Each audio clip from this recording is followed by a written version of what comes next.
this week we are talking all about one of my favorite creatures in the entire world, the llama. I love my llama. I call him my millennial llama. Now, the reason why we're talking about a llama is because we are going to introduce you to the relationship life cycle of a team, what I refer to as drama. Now, the relationship life cycle of a team, this is whenever a team comes in and gets to know each other. These are the phases that that team is going to walk through.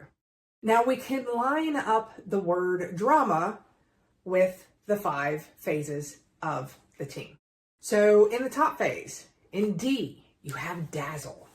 Now, dazzle is going to be the beginning of the relationship where everybody's on their honeymoon phase and everybody's excited and we're all BFFs and we're learning about everything that we have in common.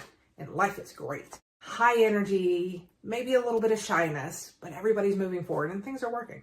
Now, the next phase is going to be your rant phase. Rant phase is where there starts to be some competition.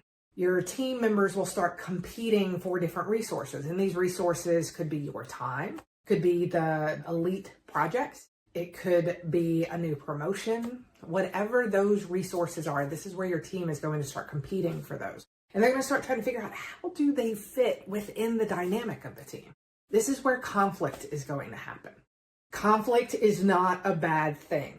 Conflict is a healthy part of human relationships. And as a leader, we need to understand that so that we don't shy away from conflict when it's occurring on our team.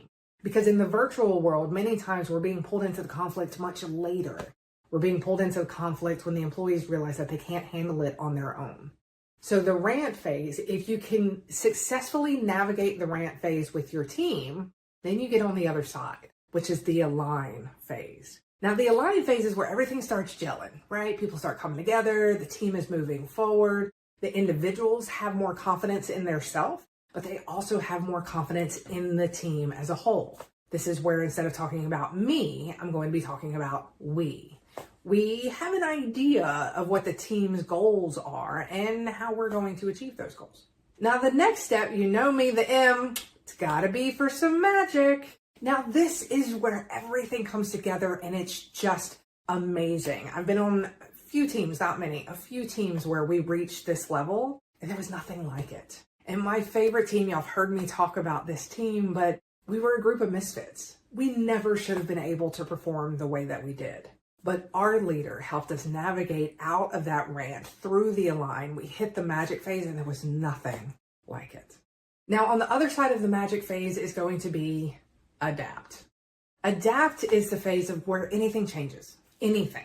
Somebody gets promoted out, leader gets promoted out, somebody comes into the team.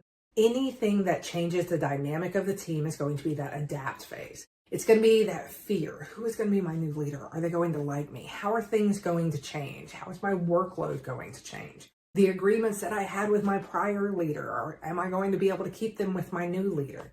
All of these fears and insecurities are going to bubble up to the surface. And then the process will start over. Back at dazzle. Now, the drama process is a continuation. It is one of those that it will constantly roll. You will go from dazzle to rant to align to magic to adapt and then start all over.